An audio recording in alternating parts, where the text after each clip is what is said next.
کیونکہ یہ ایک عجیب و غریب سی بات ہے. میں اس کے حق میں ہوں بظاہر، لیکن اس وقت جو موو کی گئی ہے اس کے پیچھے ایک پوری داستان نظر آتی ہے. وہ یہ ہے کہ جیسے آپ نے اپنے انٹرو میں فرمایا کہ عمران خان صاحب کچھ اپنے ایڈوائزرز کو لانا چاہتے ہیں. صورتحال یہ ہے کہ وہ ایڈوائزرز جو ہیں وہ پاپولر نہیں ہیں پارٹی کے، اور پارٹی کا حصہ بھی مطلب شروع سے نہیں ہے. اگر آپ ایک حقیقت یہ بھی دیکھیے کہ پی ٹی آئی جن لوگوں نے بنائی تھی موسٹلی ان میں سے آپ کو پی ٹی آئی میں کہیں نظر نہیں آ رہے اس وقت، اور یہ اپنے چند پسندیدہ افراد کو سینٹ میں لانے کی کوشش ہے پی ٹی آئی کی ٹاپ لیڈرشپ کی طرف سے، اور اس کے خلاف ایک ریوولٹ کا اندیشہ ہے کم از کم پنجاب میں. چونکہ پنجاب میں ہی ان کے نام سننے میں آ رہے ہیں، جیسے بیرسٹر شہزاد اکبر ہو گئے یا شہباز گل ہو گئے یا ہم زلفی بخاری کی بات کریں یا اس طرح کے اور لوگ جو ایڈوائزرز کے طور پہ کام کر رہے ہیں. تو ان کے خلاف ایک رد عمل پایا جاتا ہے پنجاب میں ایم پی ایس کے اندر.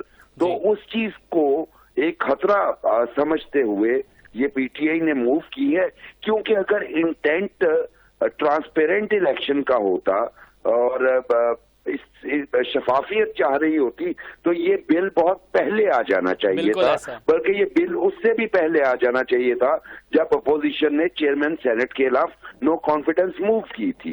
اور اب اس موقع پہ آنے کا مطلب یہ ہے کہ پی ٹی آئی یہ خوف محسوس کر رہی ہے کہ ان کے اپنے ایم پی ایز ان کے خلاف ووٹ کریں گے. بالکل ایسا ہے. تو آپ کو کیا لگتا ہے پھر اپوزیشن کے جو اس پہ تحفظات ہیں وہ کس قدر درست ہیں؟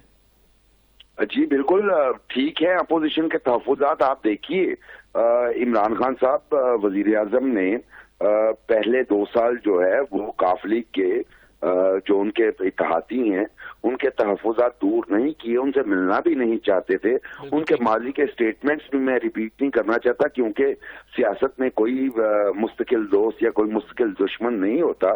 لیکن آپ یہ دیکھیے گزشتہ 3 ماہ میں وہ 2 دفعے ملاقاتیں کر چکے ہیں کاف لیگ کے رہنماؤں سے، جس کا مطلب ہے کہ عمران خان صاحب کو سیریس فیئرز ہیں اس معاملے میں کہ شاید کاف لیگ انہیں چھوڑ جائے. لیکن عمران خان صاحب کو اپنا جو بینڈ ویگن ہے پنجاب اسمبلی کے اندر اپنے ایم پی ایز ہیں ان کو دیکھنا چاہیے کینلی، کیونکہ ان کے فیصلوں سے وہ ناخوش ہیں. کیونکہ دیکھیے چیف منسٹر پنجاب کی پرفارمنس آپ کے سامنے ہے، اور بہت سارے ایم پی ایز اس حوالے سے تحفظات کا کر بھی چکے ہیں اظہار پرائم منسٹر کے سامنے، لیکن کوئی نوٹس نہیں لیا گیا. اس کے بعد اگر آپ چھاتا برداروں کو الیکٹڈ لوگوں کے اوپر جو ہے وہ مسلط کر دیں گے ایڈوائزرز کی شکل میں، اور ان کو زیادہ امپورٹنس ملے گی، تو ایک سینس آف بیریفمنٹ جو ہے وہ بڑھ جاتا ہے. تو میرا خیال ہے یہی چیز ہے جس کا خوف خان صاحب فیل کر رہے ہیں کہ ایسی صورتحال میں وہ ریوولٹ کر دیں گے، اس لیے شو آف ہینڈ ہونا چاہیے. لیکن میرا خیال ہے پی ٹی ایم جو ہے اس کے راہ میں بہت بڑی رکاوٹ ہے، اور شاید یہ قانون پاس نہ کروا سکے انلیس کہ پی ٹی ایم بھی اس پہ 100% ایگری نہیں کرتی. بالکل ٹھیک ہے. میں آپ کو ایک اور چیز پر بھی تجزیہ حاصل کرنا چاہوں گا، چونکہ آپ ماشاءاللہ بہت سینئر صحافی اور تجزیہ کار ہیں. ہم جاننا یہ چاہ رہے ہیں کہ پھر یہ جو اتحادیوں کی جانب سے مطالبہ سامنے آ رہا ہے کہ پنجاب میں جناب جہانگیر ترین صاحب کو مینج کرنے دی جائے جو سیٹ ایڈجسٹمنٹ ہے، اس حوالے سے آپ کا کیا کہنا ہے؟ جی دیکھیے جہانگیر ترین ایک بڑے انفلوئنشل آدمی ہیں، اور انہیں ان کا یہ میں آپ کو بڑے آن اے ویری سیریس نوٹ یہ بتا رہا ہوں کہ سیاست ان کا مشغلہ ہے. سیاست ان کا کریئر کبھی بھی نہیں تھا، کیونکہ میں ذاتی طور پہ 1-2 ایسی ملاقاتوں میں بہت پرانی بات ہے شامل ہوا ہوں جب وہ چاہ رہے تھے سیاست میں سٹیپ ان کرنا. یہ 2002 سے پہلے کی بات ہے. تو سیاست ان کا مشغلہ ہے. دوسری بات یہ ہے کہ he is very well connected. تیسری بات یہ ہے کہ he is very influential within P T I. اور آپ کو یاد ہوگا کہ یہ وہی جہانگیر ترین صاحب ہیں جو پرائم منسٹر عمران خان کی سپورٹ کے لیے اپنے پرسنل اسپیشل ایگزیکٹو پلین کو یوز کرتے ہوئے ایم پی ایز کو لے آتے اور لے جاتے رہے ہیں.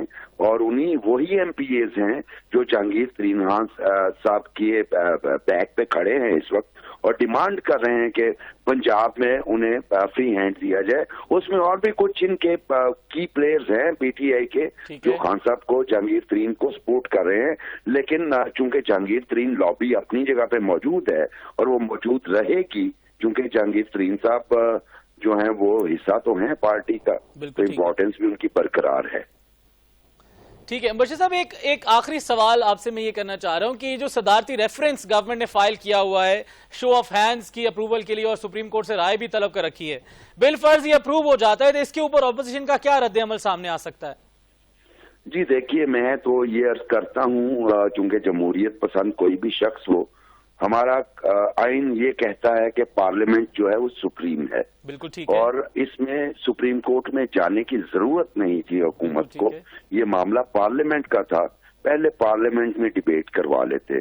سپریم کورٹ بھی میرا خیال ہے کہ اس پہ کوئی فیصلہ نہیں کرے گا، ذاتی طور پہ میری یہ رائے ہے، میں غلط بھی ہو سکتا ہوں، اور اگر سپریم کورٹ اس پہ کچھ کر بھی دے گا تو آپ کو ایک لیجسلیشن کی ضرورت ہوگی۔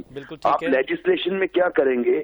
کیا آپ نیشنل اسمبلی سے پاس کروائیں گے؟ ٹھیک ہے جی، آپ مان لیتے ہیں، وہ تو ظاہر ہے پریزیڈنشیل ریفرنس کے بعد آپ کو اس کو لیجسلیٹ تو کرنا ہی پڑے گا۔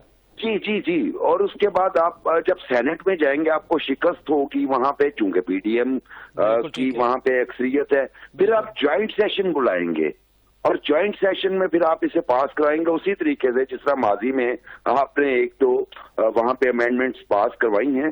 تو بات یہ ہے کہ یہ سارا کچھ جو ہے یہ کوسچن مارک ہے پارلیمنٹ کی سپریمیسی کے اوپر۔ جو بھی طریقہ کار آپ اپنا رہے ہیں، سپریم کورٹ میں جا رہے ہیں، اگر آپ نے اینڈ پہ بھی جوائنٹ سیشن پہ آنا ہے تو ابھی آپ آ جائیے، آپ کو سپریم کورٹ میں جانے کی کوئی ضرورت نہیں تھی۔ بالکل ٹھیک ہے، بہت شکریہ۔ ہمارے ساتھ سچ بتا دوں میں موجود تھے پاکستان کے سینئر صحافی اور تجزیہ کار جناب مبشر بخاری صاحب۔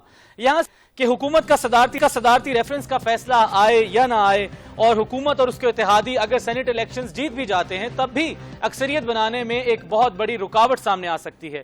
ان تمام سوالوں کے جواب کے لیے ابھی ہمیں انتظار کرنا ہوگا۔ آپ سے ملاقات ہوگی انشاءاللہ کل نئے انکشافات اور نئے حقائق کے ساتھ۔ چودھری شجر عباس کو اجازت دیجیے، دیکھتے رہیے 7 نیوز۔